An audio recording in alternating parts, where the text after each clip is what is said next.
प्यारे परमेश्वर, हम तेरे चरणों में आते हैं फिर से। हम तेरा धन्यवाद करते हैं कि तू आज हमें इकट्ठा किया है इस रीति से, ताकि हम तेरे वचन की रोटी खा पाए।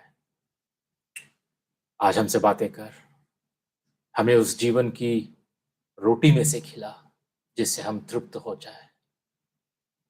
हमारे मन की आंखों को तू खोल, सुनने के कान हमें दे, ग्रहण करने वाला मन हमें दे। केवल हम सुनने वाले ही नहीं, परंतु तेरे वचन पर चलने वाले भी हमें तू बना। आज जो कुछ मैं तेरे वचन से बांटूंगा, मेरी मदद करके विश्वास योग्यता से तेरे वचन को मैं आगे रखूं। तो मुझसे भी बात कर, मुझे भी उत्साहित कर, और तू मुझे भी सिखा। और साथ ही साथ जो आज हमारे बीच में देख रहे हैं, सुन रहे हैं, मेरी इन बातों को पिता जो सुन रहे हैं उन सब पर तो दया कर, कि हम सारे लोग आत्मिक रीति से उन्नति कर पाए और तेरे नाम की महिमा के लिए जी पाए। आगे के समय पिता, हम तेरे अद्भुत हाथों को अर्पित करते हुए इस प्रार्थना विनती को यीशु मसीह के नाम से हम मांगते हैं परम पिता, आमीन। चलिए, आज का वचन जैसा आप स्क्रीन पे देख रहे हैं, godly qualities of A truly saved person. आज तीसरे गुण पर हम आ चुके हैं, जो है सेल्फ कंट्रोल, या हिंदी में हम कहते हैं संयम। क्या कहते हैं? संयम। ठीक है। 2 पत्रस का पहले अध्याय में 5 से 9 पद अभी तक जो हमने पढ़ा था, तो इसको फिर से एक बार हम पढ़ लेंगे। 2 पत्रस का पहला अध्याय 5 से 9 वचन ऐसा कहता है कि और इसी कारण तुम सब प्रकार का यत्न करके अपने विश्वास पर सद्गुण, और सद्गुण पर समझ, और समझ पर संयम, और संयम पर धीरज, और धीरज पर भक्ति, और भक्ति पर भाईचारे की प्रीति, और भाईचारे की प्रीति पर प्रेम बढ़ाते जाओ। क्योंकि यदि ये बातें तुम में वर्तमान रहे और बढ़ती जाए, तो तुम्हें हमारे प्रभु यीशु मसीह की पहचान में निकम्मे और निष्फल ना होने देगी। क्योंकि जिसमें ये बातें नहीं, वह अंधा है और धुंधला देखता है, और अपने पूर्वकाली पापों से धुलकर शुद्ध होने को भूल बैठा है। आमीन। तो ये जो 2 पत्रस की इस पत्री में हमने पहले अध्याय में 4 वचन देखे, 5वां वचन भी हमने पिछली बार देखा था, और आज हम 6 वचन से हम कुछ सीखने वाले हैं। आपको पता है कि पत्रस यहां पर ईश्वरीय गुणों के विषय में कह रहा है। ठीक है। सबसे पहले कहता है कि अपने विश्वास पर सद्गुण, और फिर कहता है दूसरी बार सद्गुण पर समझ, और फिर समझ पर संयम, संयम पर धीरज, धीरज पर भक्ति, भक्ति पर भाईचारे की प्रीति, और भाईचारे की प्रीति पर प्रेम। शुरुआत होती है सद्गुण से और अंत होता है प्रेम। इन 7 ईश्वरीय गुणों को पत्रस हमारे आगे रखता है कि ये एक सच्चे उद्धार प्राप्त व्यक्ति के जीवन में देखे जाते हैं। ठीक है। These are the godly qualities of a truly saved person. यदि कोई सच में उद्धार प्राप्त है, सच में जो नया जन्म पाया है, सच में जो प्रभु यीशु मसीह में आया है, उसके जीवन में ये सारे गुणों को हम देखते हैं। लेकिन यहाँ पर बात में एक बात का ध्यान रखना कि ये जो 7 गुण है, केवल ये 7 गुण ही बाइबल में हमको नहीं दी गए हैं। हम और भी कई गुणों को हम देखते हैं परमेश्वर के वचन में। जैसे कि हम लोग गलातियों की पत्री के 5वें अध्याय में हम देखते हैं, जहां पर आत्मा का फल हमें दिखाई देता है। वहां पर कई गुणों को हम 9 गुणों को हम देखते हैं। साथ ही साथ रोमियों की पत्री में भी हम देख पाते हैं, पहले कुरिन्थियों की पत्री में भी हम देख पाते हैं। ठीक है। ऐसे कई सारे गुण है जिसकी सूची हमें बाइबल में हमें मिलती है। तो ये 7 गुण मैं ये नहीं कहता हूं कि यही है। This is not a comprehensive list. ध्यान दीजिए, it is not a complete list. Somewhere else also we have been given the godly qualities of a truly saved person. तो ये हमारे लिए ध्यान रखने की बात है। आगे बढ़ते हैं। पिछली बार मैंने 2 गुणों के विषय में समझाया था, ठीक है। एक था सद्गुण और उसके बाद समझ। सद्गुण क्या होता है, याद है किसी को? सद्गुण, जिसको हम इंग्लिश में वर्च्यू कहते हैं, ओके, ये है नैतिक श्रेष्ठता, मोरल एक्सीलेंस, नैतिक श्रेष्ठता। और इसमें, इस सद्गुण में कौन से गुणों को हम देख पाते हैं, मैं आपको आगे चल के बताऊंगा। फिर से एक बार इसको रिकैप करूंगा मैं, ठीक है। ये आज का संदेश नहीं है, लेकिन सिर्फ आपको याद रहने के लिए मैं इसको रिकैप करने वाला हूं, फिर से स्मरण दिलाने वाला हूं। उसके बाद हमने समझ को देखा है, नॉलेज, ठीक है। समझ मतलब परमेश्वर को व्यक्तिगत रूप से जानना या परमेश्वर का व्यक्तिगत ज्ञान, knowing God personally, a personal knowledge of God, ठीक है। तो ये है सद्गुण और समझ। सद्गुण के विषय में जब हम देखते हैं तो सद्गुण में इन सारी बातों को हम पाते हैं। सद्गुण में होता क्या है? What does virtue, what does moral excellence look like? How does it look like? क्या होता है इसमें? हम देखते हैं कि किसी व्यक्ति के जीवन में जब सद्गुण होता है तो उसमें हम अच्छाई को देखते हैं, ईमानदारी को देखते हैं, अखंडता को देखते हैं। अखंडता मतलब इंटेग्रिटी, ठीक है। निष्कपटता को देखते हैं, वफादारी को देखते हैं, अपक्षपात को देखते हैं, विश्वसनीयता को देखते हैं और सच्चाई को देखते हैं। इन सब को जब हम देखते हैं तो हम कहते हैं, अरे वाह, इतने बड़े सद्गुण वाला इंसान, है ना। उसके बाद मैंने आपको समझ के बारे में बताया था, knowledge, the knowledge of God, A personal knowledge of God, जिसमें हमने परमेश्वर को व्यक्तिगत रूप से जानना, पर्सनली नोइंग गॉड,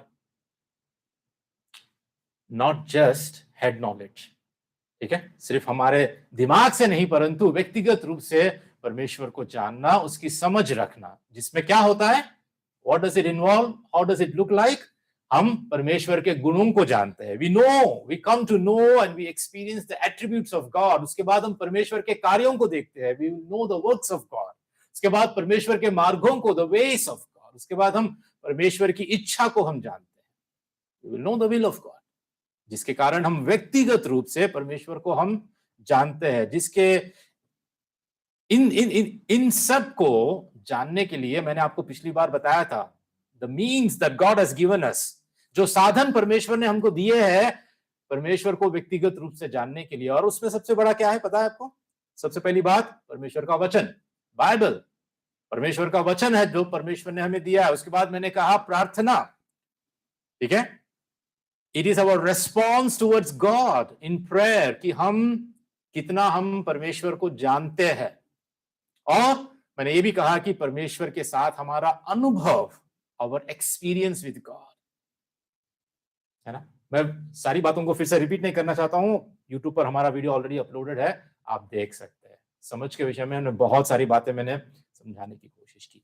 आज के दिन सुबह हमारे ग्रुप चैट में नाइजल भाई ने एक मैसेज छोड़ा था, ठीक है, जिसका स्क्रीनशॉट मैं यहां पे लगाया हूं, क्योंकि यही बात को उन्होंने थोड़ा और भी अच्छी तरह समझाने की कोशिश की, ठीक है। उन्होंने ये कहा कि बहुत से लोग, प्रचारक लोग भी, ठीक है, प्रचारक सहित, आज यीशु की तरह बनने के बारे में बात करते हैं, है ना। हमें से हर कोई बात करता है, यीशु के जैसा बनो, यीशु के जैसा चलो, be like Christ, love like Christ, become Christ like, है ना। लेकिन बारीकी से विश्लेषण करने से ऐसा प्रतीति होता है, ठीक है, ऐसा विश्वास होता है कि वे सच्चे बाइबल आधारित सत्य का ज्ञान और प्रज्ञा और समझ और सिद्धांतों का उपेक्षा करते हैं, या उसका नजरअंदाज करते हैं, या उस सत्य के ज्ञान के खिलाफ है। हमें तब तक पता नहीं चलता है जब तक हम बारीकी से विश्लेषण नहीं करते हैं। और उसके बाद नजल भाई ने कहा, सबसे पहले यीशु के जैसा बनने की सच्ची चाहत में, what does it involve? If you want to really become like Christ, if you have a desire to really become like Christ, what does it look like? Bible के अनुसार बुद्धिमान होने और सच्चे बाइबल आधारित ज्ञान और प्रज्ञा और समझ से भरपूर होने की इच्छा भी शामिल होती है। Do you truly desire the word of God? Do you truly desire the knowledge, the right knowledge of God? क्योंकि यीशु अज्ञानी या अज्ञान नहीं थे. Do you think Jesus was ignorant?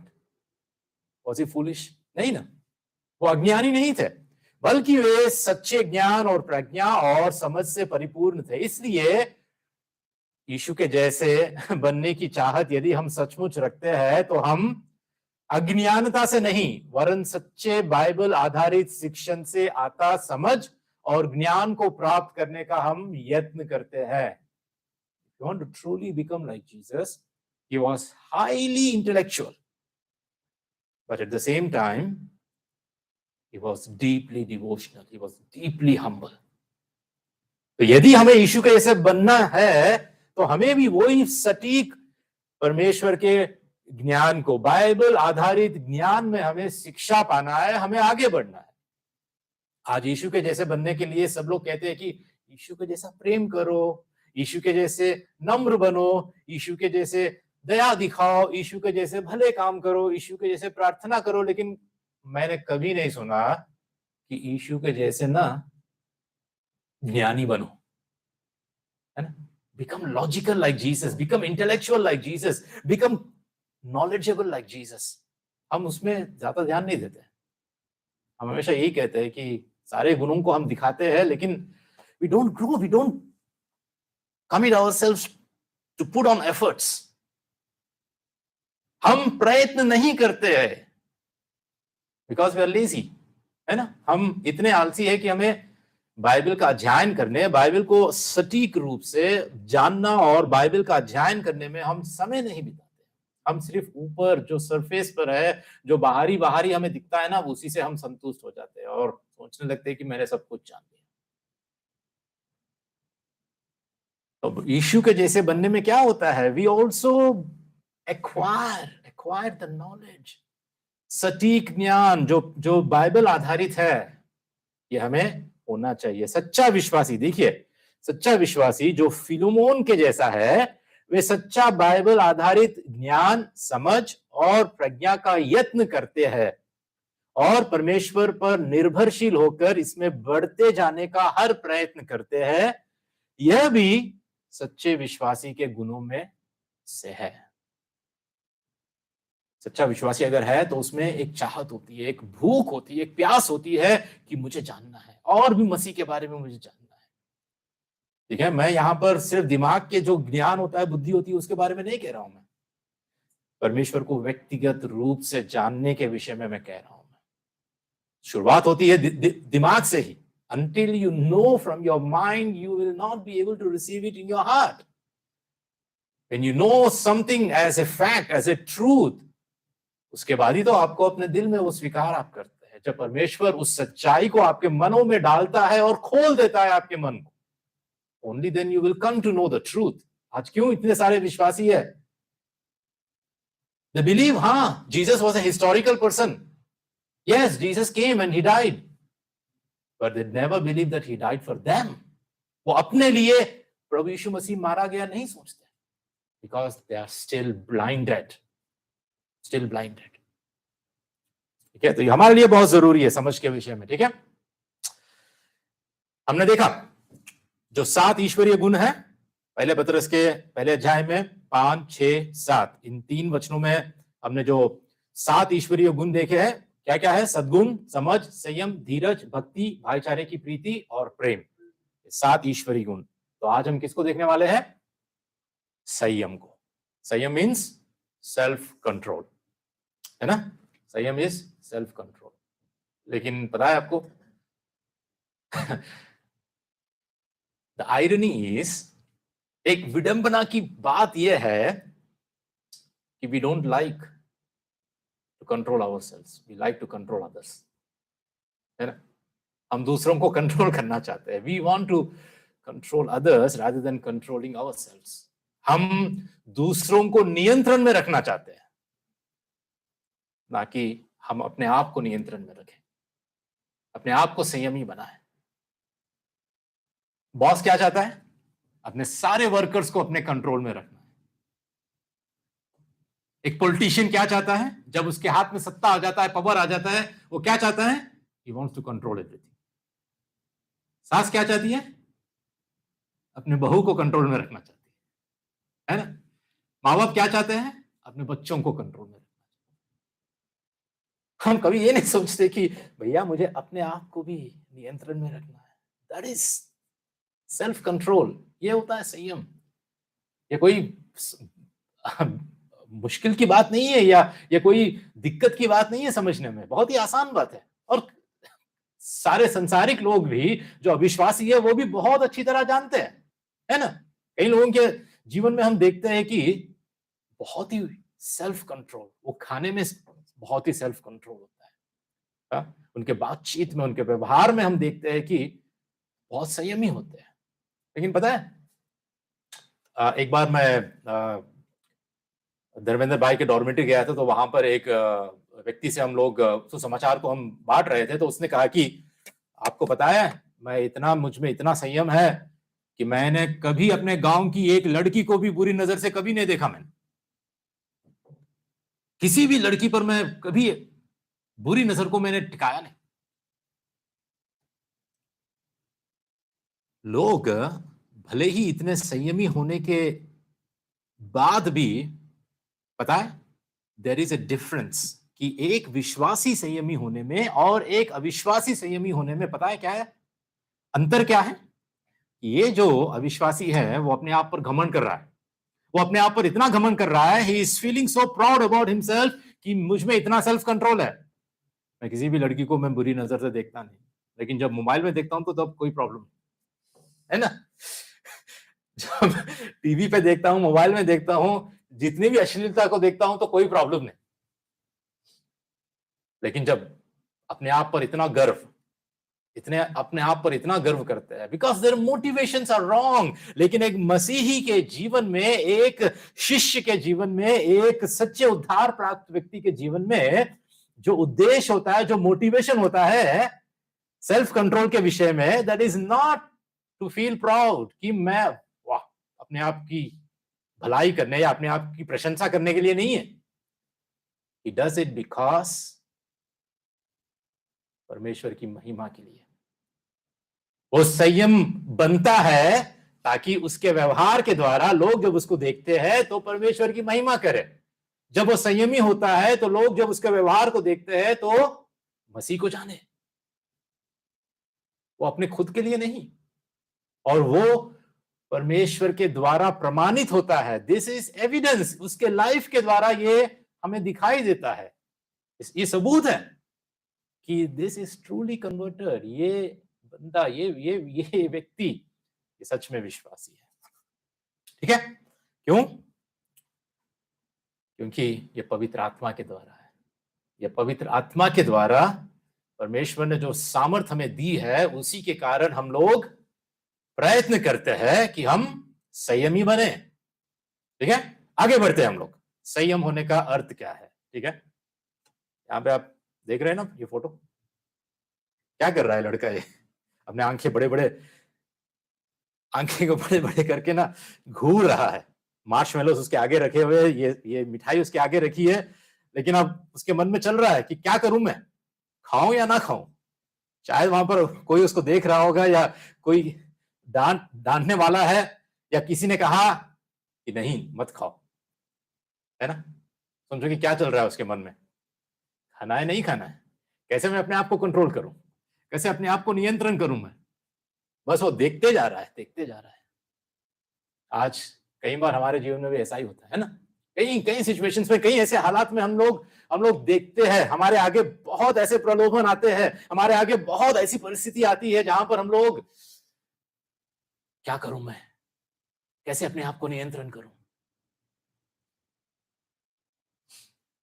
मुझसे हो नहीं पा रहा है, या मैं रुक नहीं पा रहा हूं, मैं आगे है, खाना है नहीं खाना है, ये बात बोलनी है नहीं बोलनी है, ये निर्णय लेना है नहीं लेना है। कई बार हम चूक जाते हैं। ठीक है? सेल्फ कंट्रोल वैसे, जब बाइबल के हिसाब से हम देखते हैं, बाइबल आधारित हम अगर इसका प्रणाम या इसका हम जो परिभाषा हम देखते हैं, इसको हम डिफाइन करते हैं, तो बाइबल के अनुसार संयम हमारे व्यक्तिगत जीवन को नियंत्रित या शासन करने की क्षमता या शक्ति है, ताकि हम ना तो शरीर की अभिलाषा, आंखों की अभिलाषा या जीविका के घमंड के द्वारा चलाए चले और वे ना हम पर हावी हो सके। तीन बातें सेल्फ कंट्रोल में हम क्या देखते हैं कि हम एक क्षमता को पाते हैं, एक शक्ति को पाते हैं, जिसके कारण हम शरीर की अभिलाषा, आंखों की अभिलाषा और जीविका के घमंड के द्वारा हम चलाए नहीं चलते। That means they don't have control on us, ठीक है, और वे हम पर हावी नहीं हो सकते। Not controlled by our passions, not controlled by our pleasures, not controlled by our pride. 3 P's याद रखना हमेशा। एक संयमी व्यक्ति के अंदर हम ये देखते हैं, ठीक है, अभिलाषाएं, हमारे पैशंस, हमारे डिजायर्स, हम उस पर काबू करना चाहिए, हमें उस पर नियंत्रण होना चाहिए, बल्कि ये नहीं कि वो हम पर नियंत्रण। We are under the control of our own passions, own desires. Self control is not that. ठीक है, आगे बढ़ने से पहले आज मैं आपको 3 बुनियादी बातें बताऊंगा, ठीक है, 3 basic things in which we have to exercise self control. हमें इन 3 बुनियादी बातों में, एक विश्वासी को नियंत्रण में इन 3 बुनियादी बातों में जरूरी है कि हमें रखना चाहिए, ठीक है। This are very basic thing, इसके अलावा बहुत भी हो सकते हैं, लेकिन मुझे लगा कि ये 3 बातों को हमें ध्यान में रखना चाहिए, खासकर जवानों के लिए, ठीक है। सबसे पहली बात ध्यान दीजिए, सबसे पहली बात अनैतिक यौन अभिलाषाएं, इमोरल सेक्सुअल पैशंस, ठीक है, ये हमारे लिए बहुत जरूरी है, क्योंकि अगर यहां पर हम अपने नियंत्रण को खो बैठते हैं, यदि हम सेल्फ कंट्रोल या हम संयमी नहीं होते हैं इस जगह पर, इस विषय में, मैं कह रहा हूं बहुत ही नुकसान है, बहुत ही खतरनाक है। ये हमारे खुद के जीवन के लिए, खुद के आत्मिक जीवन के लिए, साथ ही साथ हमारे साथ जो जुड़े हुए लोग हैं उनके लिए भी ये बहुत खतरनाक हो सकता है। इमोरल सेक्सुअल पैशंस, ठीक है, वचन क्या कहता है एक बार देख लेंगे, ठीक है। वचन कहता है पहले कुरिन्थियों के 6 अध्याय का 18 और 20 पद में ऐसा लिखा है कि व्यभिचार से बचे रहो। जितने और पाप मनुष्य करता है वे देह के बाहर है, परंतु व्यभिचार करने वाला अपनी ही देह के विरुद्ध पाप करता है। क्या तुम नहीं जानते कि तुम्हारी देह पवित्र आत्मा का मंदिर है, जो तुम में बसा हुआ है और तुम्हें परमेश्वर की ओर से मिला है, और तुम अपने नहीं हो। You do not belong to yourself, तुम अपने नहीं हो, क्योंकि दाम देकर मोल लिए गए हो, इसलिए अपनी देह के द्वारा परमेश्वर की महिमा करो। इतने स्पष्ट रूप से यहां पर वचन हमें सिखाता है कि खासकर, ठीक है, जब अनैतिक यौन अभिलाषाएं, जब वासनाएं हमारे जीवन में उत्पन्न होती है, हमें इनको कितने नियंत्रण में रखना चाहिए। मैं ये नहीं कह रहा हूं कि किसी भी विषय, किसी भी व्यक्ति में ये उत्पन्न नहीं होती है। अगर आपके जीवन में आज इन अभिलाषाएं उत्पन्न नहीं होती है, कभी उत्पन्न हुई ही नहीं, तो ना आप धरती पर रहने के लायक नहीं हो। आप सीधे ना पंख बांधकर आसमान में उड़ जाओ या एक दूत की तरह आप चले जाओ, क्योंकि हर इंसान में अगर इंसान कहने के लायक हम है, तो हर इंसान में ये अभिलाषाएं उत्पन्न होती है। वचन भी इसको नकारता नहीं है, ठीक है। वचन भी कहता है कि हमें संयमी होना है, हमें संयमी होना है, हमें अपने आप को नियंत्रण में रखना है, ठीक है। ये हमारे लिए बहुत जरूरी है, ठीक है। वासना, ठीक है, कामुकता की जो वासना होती है या हवस होती है, इसके साथ हम संघर्ष करते हैं। We strive, we fight against lust, हम संघर्ष करते हैं। संघर्ष हमारे अंदर हो सकता है, लेकिन वासना को हमारे जीवन में या जीवन पर हावी होने नहीं देना चाहिए। इट शुड नॉट कंट्रोल अस। एक बहुत ही खतरनाक बात है। क्यों? क्योंकि आज के दिन देखिए, प्रलोभन कहीं दूर नहीं है। पता है, प्रलोभन हमारे खुद के हाथों में है, खुद के पॉकेट में है, खुद के वॉलेट में ही है। कैसे? जो हमारा फोन है, जो हमारा फोन है, स्मार्टफोन है, प्रलोभन यही है। एक वक्त था जब ये फोन कहीं नहीं थे, तो हमें कुछ ना कुछ कहीं जाना पड़ता था, कुछ देखने के लिए, या ऐसे प्रलोभन को एक्सपोज होने के लिए कुछ ऐसी जगहों पर हम जब चले जाते तो वहां पर हम लोग शायद ही ऐसे प्रलोभन में हम गिरने के चांसेस होते थे। लेकिन आज के दिन ऐसा नहीं है, खासकर युवक लोगों के लिए, युवा लोगों के लिए आज प्रलोभन हमारे हाथों में ही है कि हम आसानी से हम अपने संयम को हम खो बैठ सकते हैं। ये सारी अभिलाषाएं हमारे ऊपर हावी हो सकती है। इसलिए हमें बहुत ध्यान से, बहुत ही हमारे लिए ये चुनौती की बात है, जिसमें आज कई लोग मैं कह रहा हूं विश्वासी भी ऐसे प्रलोभन में फंस चुके हैं, अश्लीलता को लेकर, पोर्नोग्राफी को लेकर, और महिलाओं को या पुरुषों को भी इस रीति से एक लालसा की नजर से देखकर वो इस प्रलोभन में गिर चुके हैं। मैं कह रहा हूं, ऐसा जीवन जो जीता है वो ईश्वरीय जीवन नहीं जी सकता है। He cannot live a godly life। जो इस तरह जीता है, इस पाप में फंसा हुआ है, इस अनैतिक यौन अभिलाषाओं को वो कभी अगर अपने जीवन में नियंत्रण नहीं कर पा रहा है, तो वो एक मसीही जीवन, एक ईश्वरीय जीवन उसके लिए जीना बहुत बहुत मुश्किल है। ठीक है, जैसा कि हम बाइबल में भी देख पाते हैं। आपको याद है, बाइबल में अगर मैं आपको उदाहरण दूं कि किसने ऐसे प्रलोभन को फेस किया, इस प्रलोभन के सामने आया, लेकिन फिर भी उसने पाप नहीं किया। हम देखते हैं यूसुफ के जीवन को। यूसुफ के जीवन को पोतीफर की जो पत्नी थी, वो क्या कह रही थी कि आ मेरे साथ सो, आ मेरे साथ व्यभिचार कर, आ मेरे साथ रहे। सोचिए कि एक पुरुष को ऐसे प्रलोभन, एक स्त्री जब कहती है, तो एक पुरुष को ऐसे प्रलोभन से बाहर निकलना कितने दिक्कत की बात है।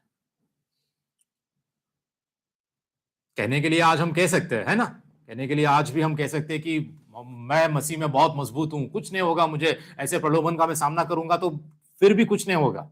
लेकिन बात पता क्या है, हमारे आगे हमें कोई चांस नहीं मिल रहा है आज।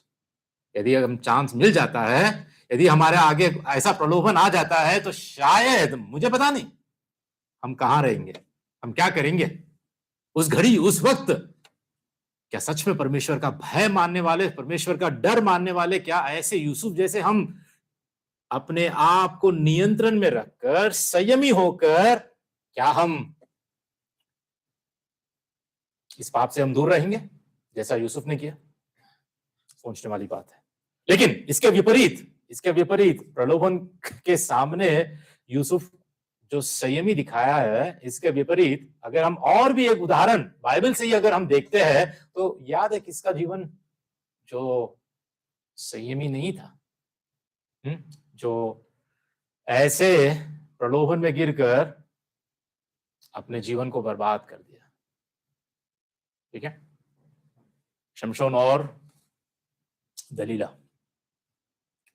ठीक है, सैमसन एंड डेलाइला। ठीक है, हिंदी में हम इसको शमशोन और दलीला कहते हैं, जो संयमी ना होने के कारण, because of his lust, because of his desires, because of his passion, Delilah के पास अपना सब कुछ खो बैठा है। परमेश्वर की दया थी, फिर भी आखिरी वक्त तक, आखिरी अंत में परमेश्वर ने शमशोन को फिलिस्तीयों पर वार करने, उनको मिटाने के लिए उपयोग किया है। लेकिन देखो ये कितने भयानक रूप से तड़पाया गया, तड़पा, और कितने भयानक रूप से इसने दुखों को झेला। आज हमें ऐसी परिस्थिति का सामना करने की जरूरत नहीं है, ऐसा हमारा जीवन होने की जरूरत नहीं है। ये हमारे लिए बहुत बड़ा सबक है, बहुत बड़ा सबक है हमारे लिए। ठीक है, आज हमारे बीच कई कई दलीला है, सिर्फ स्त्री नहीं, लेकिन ऐसी कई परिस्थिति भी है। आपका जो फोन है वो आपके लिए एक दलीला है, अगर आप उसका सही इस्तेमाल नहीं करते हो। ठीक है, एक व्यक्ति दलीला हो सकती है, लेकिन एक आदत भी दलीला हो सकती है हमारे लिए।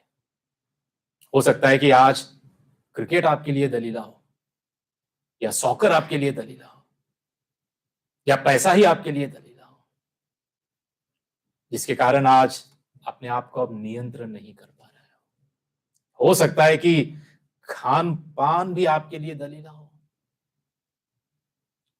जिसके विषय में आप नियंत्रण नहीं कर पा रहे हो।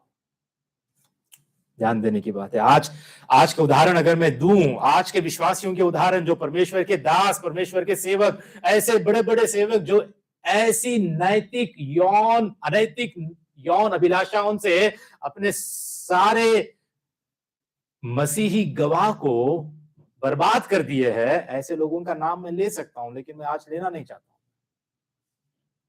उनका नाम लेकर मैं बता सकता हूं, इतने महान, इतने परमेश्वर के बड़े दास, इतने इतने सालों तक इतनी बड़ी बड़ी सेविकाई की, इतने बड़े बड़े मिनिस्ट्रीज, लेकिन इस सेक्सुअल पैशन की वजह से, इस वासना की वजह से आज उनकी सेविकाई कहीं नहीं रही।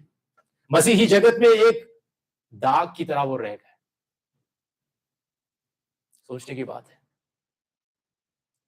और ये कोई उम्र के हिसाब से या उम्र के आधार पर नहीं है, ऐसा प्रलोभन हर एक को हो सकता है, चाहे आप जवान हो, बूढ़े हो, या कोई भी क्यों ना हो, आप शादीशुदा हो या शादीशुदा ना भी हो, बस इससे हमें भागना है, इससे हमें दौड़ना है। इसलिए पौलुस कहता है तीमुथियुस को, अपने जवानी की आशा अभिलाषाओं से भाग, flee from it, flee from it.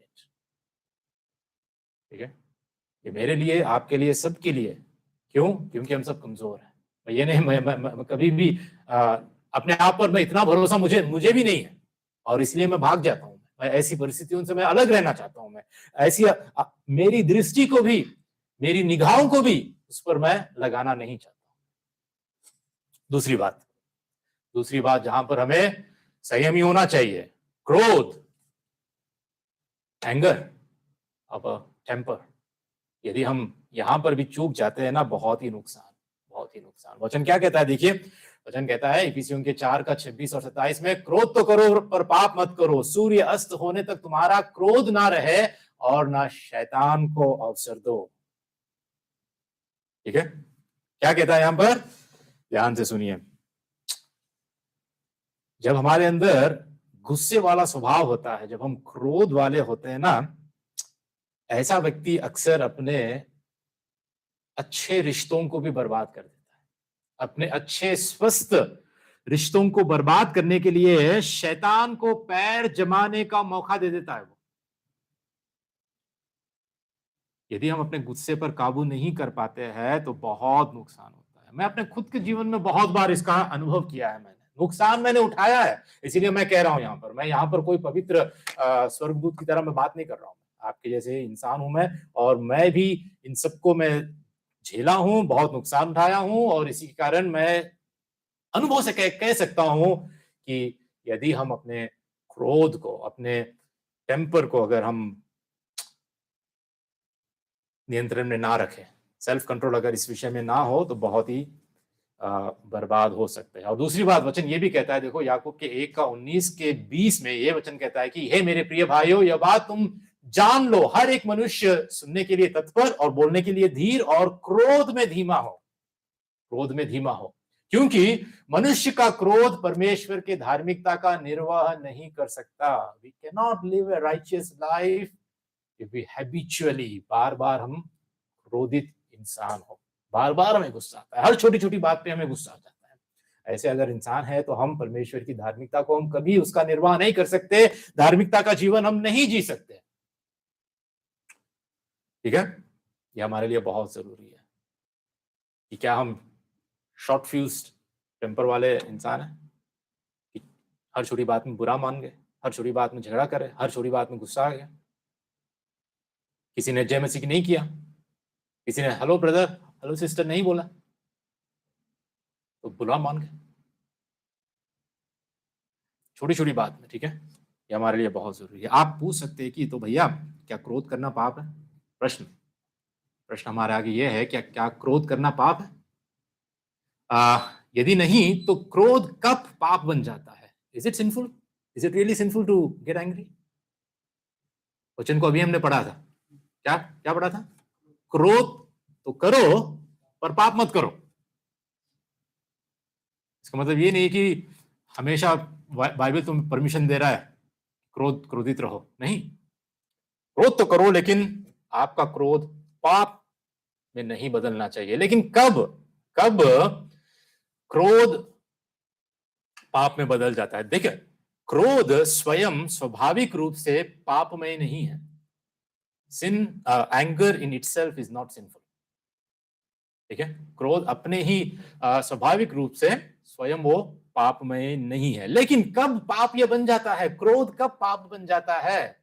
जब, सबसे पहली बात, जब यह उन व्यवहारों या रवैया की ओर ले जाता है जो परमेश्वर की आज्ञाओं का उल्लंघन करते हैं। जैसे कि किसी को घृणा करना, किसी से नफरत करना, किसी का प्रतिशोध करना, किसी को क्षमा करने की अनिच्छा रखना। क्षमा नहीं कर पाते हम लोग, क्यों? हम क्रोधित हैं, हमारे अंदर कड़वाहट। जब इन सारे व्यवहार या ऐसे एटीट्यूड, ऐसे रवैया को ये ले जाता है ना, जो परमेश्वर की आज्ञा का उल्लंघन होता है इसके कारण, तो वो पाप है हमारे लिए। जब भी आप क्रोधित होते हैं और क्रोध के कारण ऐसे आप व्यवहार करते हो, तो ये आपके लिए पाप है। जो भी व्यवहार परमेश्वर के आज्ञा का उल्लंघन करता है, क्रोध अगर वैसे व्यवहार को आपके द्वारा करवा रहा है, उत्पन्न हो रहा है, तो वो आपके लिए पाप है। दूसरी बात, स्वयं को या दूसरों को नुकसान पहुंचाए, एनीथिंग दैट हार्म्स अदर्स और योरसेल्फ, किस रीति से? शारीरिक रूप से या भावनात्मक रूप से या मौखिक रूप से, मतलब वर्बली, आइदर फिजिकली और इमोशनली और वर्बली आपके क्रोध के द्वारा किसी का नुकसान हो रहा है या आपका खुद का भी नुकसान हो रहा है, तो वो आपके लिए पाप है। ठीक है, आखिरी बात, यदि ये एक आदत बन जाती है, ये आदत बन जाती है, तो ये आपके लिए पाप है। हम इसका अभ्यास कर रहे हैं, बार बार हमारे लिए एक आदत सी बन गई है, हम कभी भी उस पर विजय नहीं पा रहे हैं, तो हमें ध्यान देना है। ठीक है, तीसरी बात, आखिरी बात, तीसरी बात यह है धन और भौतिक संपत्ति की इच्छा। सेल्फ कंट्रोल, यहां पर भी संयम, यहां पर भी हमें होना चाहिए। Money and material possessions. ठीक है, बाइबल क्या कहती है?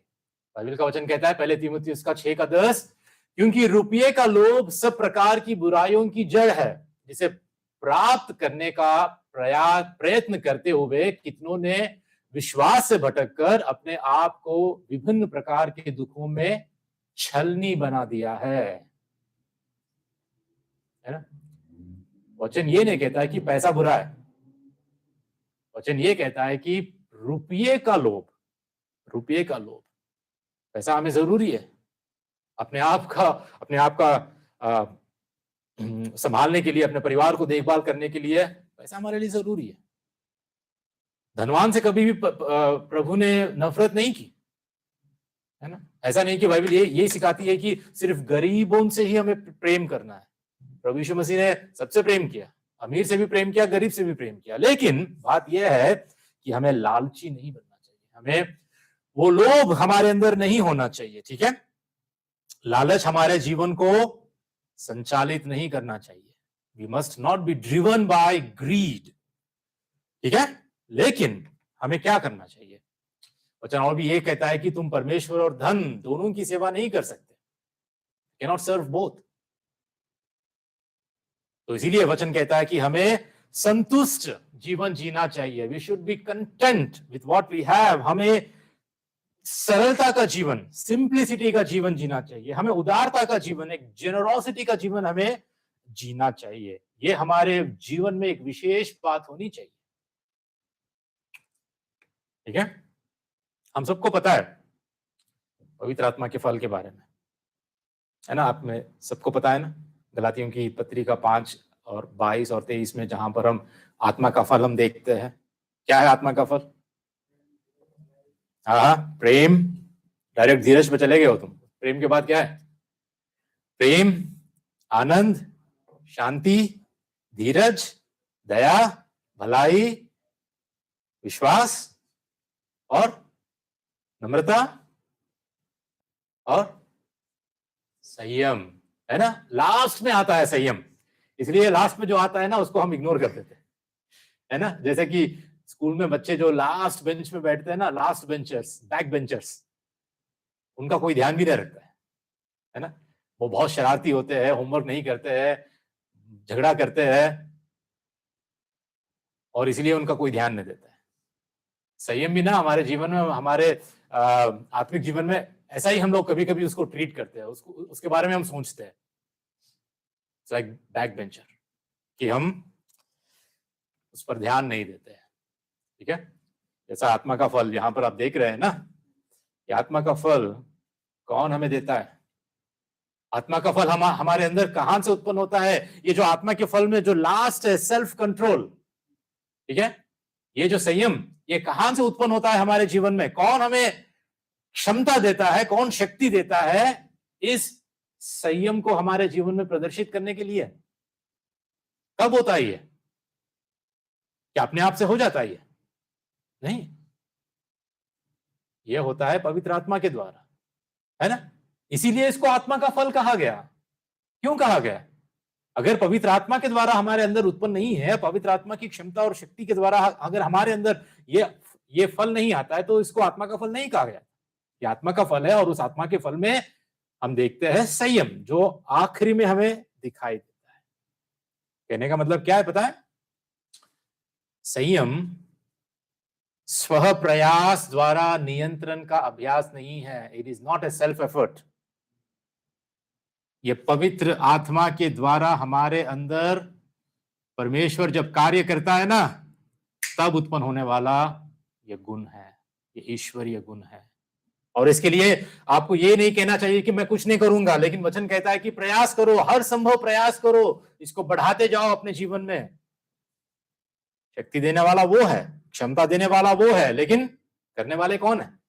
हम हैं। अभ्यास करने वाले कौन है? हम हैं। ठीक है, आपको पता है कि नहीं, जे ऑसवर्ल्ड सैंडर्स, ठीक है, जे ऑसवर्ल्ड सैंडर्स बहुत ही जाने माने लेखक है और परमेश्वर के दास है। उन्होंने ऐसा कहा, ठीक है, उन्होंने ऐसा कहा, आज, ठीक है, आज पवित्र आत्मा को बहुत अधिक महत्व दिया जाता है, और ये उचित भी है। पवित्र आत्मा को महत्व दिया जाता है, yes, we should rightly do सो।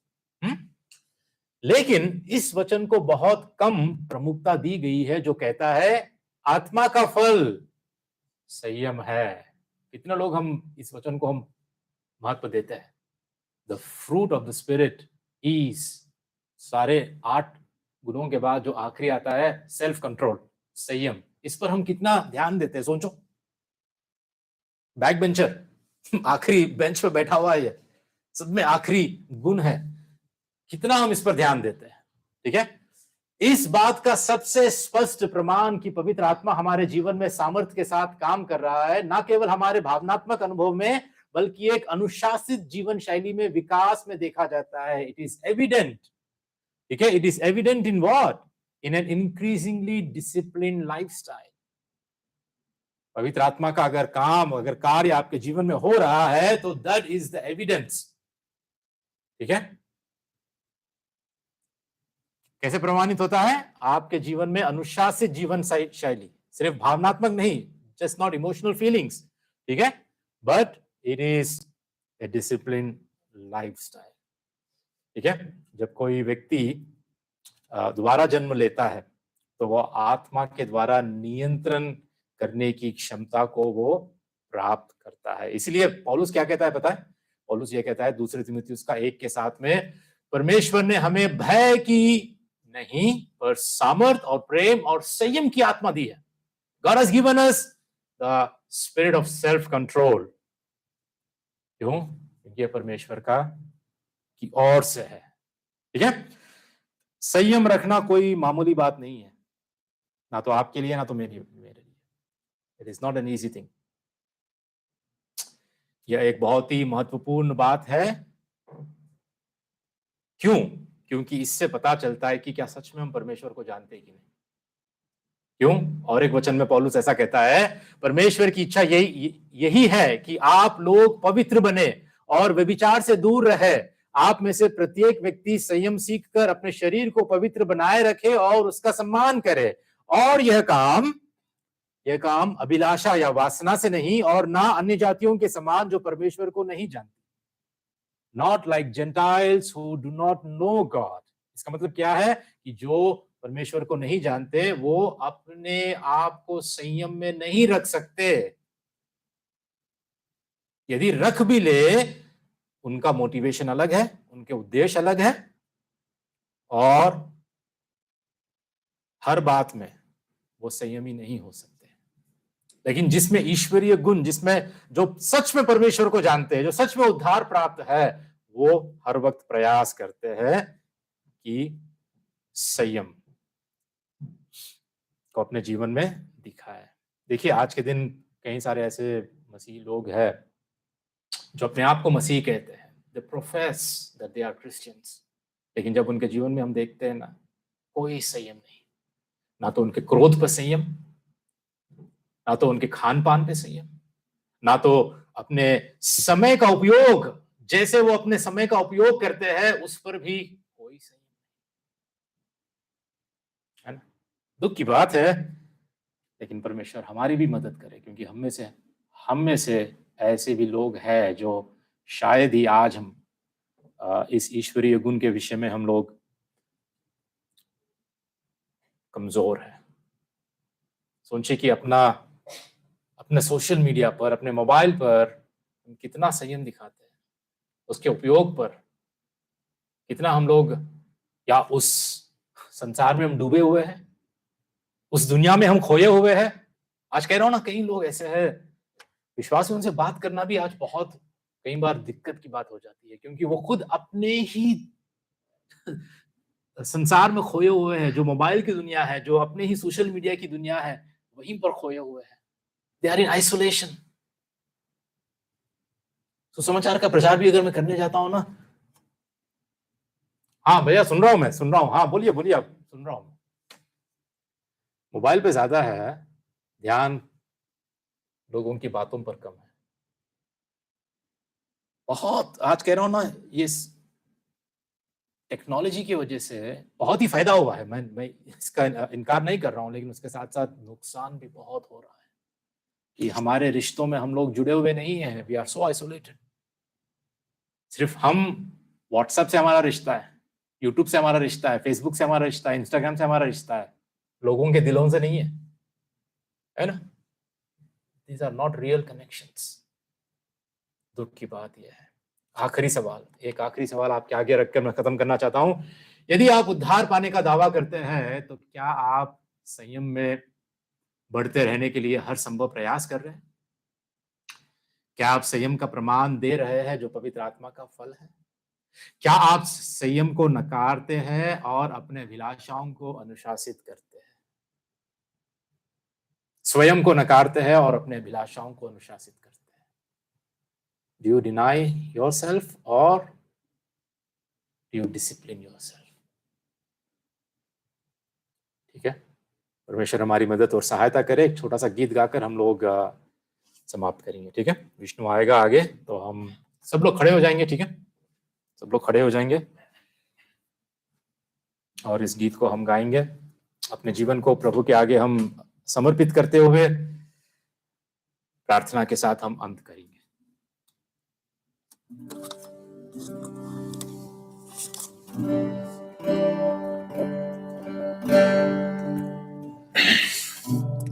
मेरे जीवन का मकसद तू है,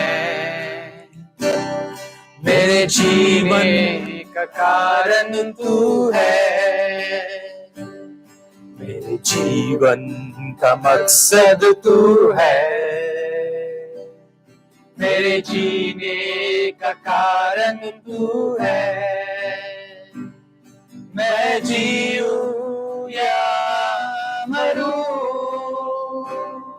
वो तेरे लिए है। तू मेरा प्रभु, मैं जीऊं या मरूं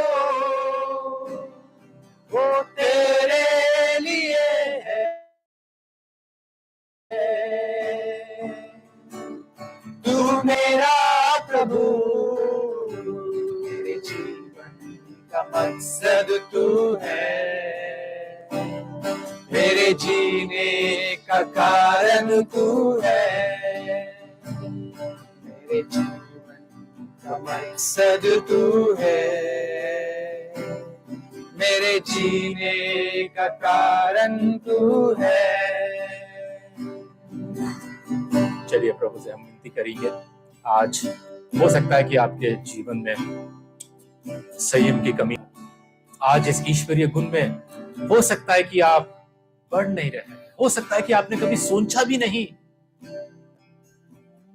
कि मुझे आवश्यकता है, मुझे प्रयास करने की आवश्यकता है, मुझे पवित्र आत्मा के इस फल को मेरे जीवन में प्रदर्शित करने की आवश्यकता है, मुझे मांगने की आवश्यकता है, प्रभु से मुझे विनती करने की आवश्यकता है। दोस्तों, यदि आज हम अपनी वासना में, अपने क्रोध में और अपने धन बटोरने में या इस संसार के सुखभोग में अगर हम खोए हुए हैं, तो प्रभु के पास आकर हम माफी मांग सकते हैं। वो प्रेमी परमेश्वर आज भी हमें अपने बाहों में लेने वाला परमेश्वर, आज भी हमें उत्साहित करने वाला परमेश्वर, आज भी अपने प्रेम से हमें आगे बढ़ाने वाला परमेश्वर, वो छोड़ा नहीं है आपको और मुझको।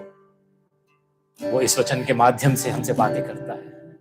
वो चाहता है कि इस ईश्वरीय गुण में आप आगे बढ़े, इसलिए हमको वो बताया है और इसलिए आज वो हमारे साथ है। मांगिए पवित्र आत्मा को, पवित्र आत्मा की मदद को कि प्रभु तू मेरी मदद कर, मेरी सहायता कर।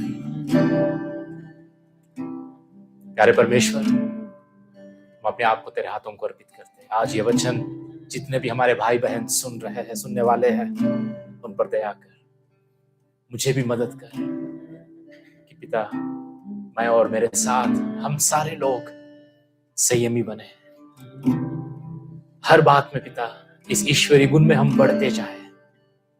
हमारी मदद और सहायता कर। आज हम अपने आप को तेरे अद्भुत हाथों को अर्पित करते हैं। तुझ पर हम निर्भरशील है। हम सच्चे उद्धार प्राप्त व्यक्ति बने, उद्धार प्राप्त विश्वासी बने।